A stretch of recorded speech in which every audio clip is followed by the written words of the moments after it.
Bom dia! E aí, pessoal, tudo bem? Prosseguindo, então, nos nossos estudos do Evangelho segundo o Espiritismo, eu abri aqui ao acaso e nós abrimos no capítulo 1, Não Vim Destruir a Lei, no item 8, Aliança da Ciência e da Religião. Eu vou lendo e trocando ideia ao mesmo tempo, tá? Não vou ler tudo, não, para não ficar maçante, eu vou lendo um parágrafo, conversando. A ciência e a religião são as duas alavancas da inteligência humana. Uma revela as leis do mundo material e a outra as leis do mundo moral. Ambas as leis, tendo, no entanto, o mesmo princípio, que é Deus, não podem contradizer-se, visto que se uma contrariar a outra, uma terá necessariamente razão, enquanto a outra não a terá, já que Deus não destruiria sua própria obra. A falta de harmonia e coerência que se acreditou existir entre essas duas ordens de ideias baseia-se num erro de observação e nos princípios exclusivistas de uma e de outra parte. Daí, resultou uma luta e uma colisão de ideias que deram origem à incredulidade e à intolerância. Então, muito bacana essa colocação do Kardec, né? Que tanto a religião quanto a ciência têm origem no mesmo princípio divino, que são as leis imutáveis de Deus, né? E que não podem se contradizer. Então, se a gente olhar uma perspectiva histórica, eu tô com cabelo branco, ó. A gente vai ver o quê? Quando começaram a falar que a Terra era redonda, que a Terra girava em torno do Sol, houve uma forte oposição do clero romano, né, da Igreja Católica na Idade Média, porque dizer que a Terra girava em torno do Sol e que a Terra era redonda contrariava crenças da Bíblia. E aí, entre a ciência e o que dizia a Bíblia, era mais fácil não pensar, né? Era mais fácil perseguir quem contrariava a Bíblia, dizendo que era blasfemo, que era perdido, né? Sei lá, que estava influenciado pelo demônio. Então, o que o Kardec propõe é o seguinte: não, vamos fazer assim? O que a religião fala, a ciência deve investigar para ver se tem algum fundamento. E o que a ciência fala, a religião deve buscar enquadrar os seus ensinamentos sob uma nova perspectiva. Então se diz que Deus fez a Terra, né? E depois Deus fez a luz, faça-se a luz e tudo, né? Na Gênese. Vamos estudar isso, e foi o que o Kardec fez, tanto é que ele tem um livro chamado A Gênese, que explica a formação do mundo, a formação do universo, pela ótica científica e religiosa. Vamos unir isso de forma que elas duas possam se encaixar sem uma contradizer a outra, já que as duas emanam da mesma fonte. É Deus quem manda as leis morais para a gente. E também é Deus quem manda as leis físicas, né? Se as duas leis juntas levam o ser humano ao progresso, uma não pode contradizer a outra. E isso fica muito nítido na codificação, porque Kardec diz assim: aquilo que a ciência contradizer, o que eu digo, fiquem com a ciência. Por quê? Porque as descobertas das leis físicas são capazes de explicar coisas que para nós antes eram milagres, eram inexplicáveis, né? Então, por exemplo, como é que Jesus poderia explicar para uma pessoa daquele tempo o que era catalepsia, por exemplo, né? Então, quando ele ressurge uma pessoa que foi dada como morta, ele, como grande médico de almas, ele sabia que aquela pessoa não estava morta. Provavelmente ela estava cataléptica ou estava em coma, né? Ela estava em algum estado que para eles era considerado morte. Não é assim? E aí Jesus, como um grande médico, né, de almas e de corpo, ia lá e curava a pessoa. Como Jesus foi capaz de transformar vinho em água? né? Como que ele ia explicar elementos da tabela periódica para o pessoal daquela época? Não é? A ponto de fazer uma transformação química ali através de uma energização que ele teria capacidade de fazer. Então, todas essas, aquilo que é chamado de milagre na Bíblia, hoje a gente já tem capacidade de explicar muita coisa. E o que não tem, ainda terá. Justamente se você pensar que Deus não se contradiz. E se as duas fontes, as duas religiões, a religião e a ciência, as duas ideias emanam da mesma fonte, elas têm que se complementar, elas têm que se reafirmar entre si. São chegados os tempos em que os ensinamentos do Cristo devem receber seu complemento, em que o véu propositadamente deixado sobre algumas partes desses ensinamentos deve ser erguido. A ciência, deixando de ser exclusivamente materialista, deve levar em conta o elemento espiritual. A religião deve reconhecer as leis orgânicas e imutáveis da matéria. Então, essas duas forças juntas, apoiando-se uma na outra, se ajudarão mutuamente. A religião, não sendo mais desmentida pela ciência, adquirirá um poder inabalável. Estará de acordo com a razão, já não podendo mais se opor à irresistível lógica dos fatos. A ciência e a religião não puderam se entender até os dias atuais, pois cada uma, examinando as coisas de seu ponto de vista exclusivo, repeliam-se mutuamente. Então, ele chama isso, o cientista, ele colocava a religião de lado, como uma crendice. O pensamento científico, ele é baseado na objetividade, só aquilo que é perceptível ao olho, o observador, repetindo a mesma experiência, em ambiente controlado, se obtiver o mesmo resultado, pode derivar uma lei física dessa experiência. E assim foi feita a nossa ciência, todo o conhecimento científico nosso, do positivismo em diante, é isso, é observação e retirada de leis, né? Dedução de leis, através do geral vindo para o particular e através do particular indo para o geral. E já o pensamento religioso, ele vem naquela de que ele impede o raciocínio, né? É a fé cega. É assim, você não tenta entrar nos mistérios de Deus, Deus quer, é assim porque Deus quer, e você tem que aceitar e engolir aquilo daquela forma que está sendo colocada. E muitas vezes o que está sendo colocado não é o que Deus quer, e sim a interpretação errônea de um ser humano sobre aquilo que Deus quer.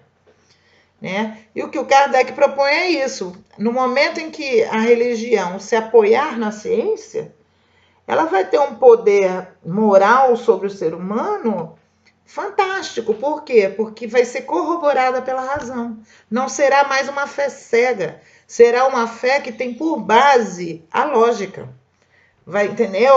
Assim, se eu sei que a natureza funciona assim, então isso que está acontecendo comigo tem uma razão de ser por conta disso, porque Deus tem as suas leis, Deus tem os seus princípios, Deus não erra. Então fica muito mais fácil de você analisar a sua realidade, a realidade do seu entorno, quando uma coisa está apoiada na outra. E o Espiritismo, ele vem fazer esse traço, ele vem unir fé com razão. É essa o poder do Espiritismo. Esse traço de união, que é o Espiritismo, está no conhecimento das leis que regem o mundo espiritual e da sua afinidade e harmonia com o mundo corporal. Leis tão imutáveis como as que regem o movimento dos astros e a existência dos seres. Estas afinidades, uma vez constatadas pela experiência, fazem surgir uma nova luz. A fé se dirigiu à razão, a razão não encontrou nada de ilógico na fé e o materialismo foi vencido. Então vamos colocar da seguinte forma. A fé diz que você nasce conforme Deus quer, né? Deus é justo, Deus é bom, Deus é soberano, Deus é onipotente, onisciente, tudo isso está na fé, né? No plano da fé. Aí você nasce perfeito, inteligente, em berço de ouro, e o outro ali nasce com deficiência mental, com deficiência física e pobre, sem nenhuma perspectiva de melhora na vida. Aí vamos lá, traz isso para a razão. Isso é justo? Não é justo. Esse Deus não é justo. Isso que eu estou observando aqui não demonstra a justiça de Deus. Não demonstra a bondade de Deus. Então tem que ter algo que explique isso, para que a bondade de Deus seja explicada, seja revelada naquilo que aparentemente é injusto. Entendeu? Então, a observação da realidade mostra pessoas nascendo em situações diferentes e passando por sofrimentos distintos. Por que essas pessoas passam por isso e outras não? Então, para haver um princípio de justiça, é necessário você sair da limitação de uma existência. No momento que o Espiritismo vem e joga a luz na sequência de vidas, em que um aprendizado sequencial de existências, o que você aprende aqui você nunca mais perde, mas aquele erro que você cometeu ali, você é obrigado a repetir aquela lição até que aprenda, e vai até que aprenda, voltando para a escola. Isso é muito mais racional e explica muito melhor o conceito de onisciência, onipotência, bondade soberana, generosidade soberana, justiça soberana de Deus. Então, essa explicação racional que o Espiritismo traz, ela une o observado, né, na realidade com aquilo que a fé traz. E fica mais fácil você crer num Deus desse do que num Deus ególatra, que eu quero que você me louve, eu quero que isso, e eu faço nascer as pessoas como eu bem entender, umas para sofrer, outras para sorrir. Entendeu? Então, essa aliança que o Kardec propõe entre a religião e a ciência. Mais um pouquinho. Então, estas afinidades, uma vez constatadas pela experiência, fazem surgir uma nova luz. A fé se dirige à razão. A razão não encontra nada de ilógico na fé e o materialismo é vencido. Mas, nisso, como em tudo, há pessoas que ficam para trás. Tem gente que se recusa a acreditar nisso, a levantar essas teorias e refletir sobre elas, até serem arrastadas pelo movimento geral. Então, tem até um dito que diz assim: primeiro eles nos negam, depois eles nos combatem, depois eles riem de nós e no final eles acabam nos aceitando. Então, assim é o conhecimento humano. Primeiro se negou que a Terra era redonda, depois se combateu, queimaram pessoas que defendiam, né, que a Terra era humana. Tá aí o Bruno, esqueci o nome dele. Teve um mártir astrônomo que defendia que a Terra girava em torno do Sol e que a Terra era redonda, e ele foi queimado. Eu só lembro do Bruno, não lembro do Giordano Bruno. E depois que combateu, começaram a fazer chacota, até que no final das contas a própria circunnavegação vem provar que a Terra era redonda. Mas assim mesmo, nós ainda temos no século XXI seres que pensam que a Terra é plana. Estão trazendo de volta isso, que a Terra é plana. Ok? Mesmo toda satélite mostrando o globo terrestre, mesmo com a Lua, né? Todo o sistema solar, com Hubble, né? Dizem que é tudo o quê? Truque cinematográfico. Então, quando a ignorância se recusa a pensar, melhor coisa, não debata com porta, né? Deixa a pessoa um dia, como ele diz aqui, essas pessoas serão arrastadas pelo movimento geral que as esmaga, se elas tentam resistir ao invés de acompanhar. É toda uma revolução moral que se opera nesse momento e que trabalha e aperfeiçoa os espíritos. Ora, por quê? Vamos lá. Eu fiz esse estudo nas formas de pensamento. Quando você emite raios de positividade, quando você pensa coisas boas, você emite luz e irradia luz. Quando você irradia luz, você ajuda os outros, porque você está distribuindo. Quando você pensa coisas ruins, você absorve luz, você fica negativo, você fica escuro. E aí você atrai coisas ruins, ok? Então, isso é uma crendice? Poderia ser. Poderia ser se a gente não tivesse os estudos de ótica que dizem que a luz irradia. Basta você estar numa treva completa, você acende um palito de fósforo, aquela treva já não está mais completa, já é relativa. Se em vez de um palito de fósforo você acende uma lâmpada, já é mais luz na escuridão. Não por nada que a minha página se chama Pirilão, né? É um pequeno fachozinho de luz no meio de uma treva, tentando fazer, né? Um pequeno fachozinho de luz.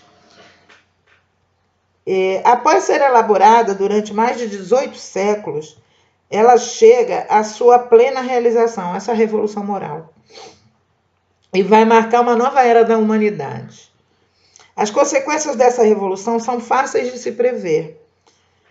Deve trazer para as relações sociais inevitáveis modificações, às quais ninguém poderá se opor, porque estão na vontade de Deus e resultam da lei do progresso, que é a sua lei.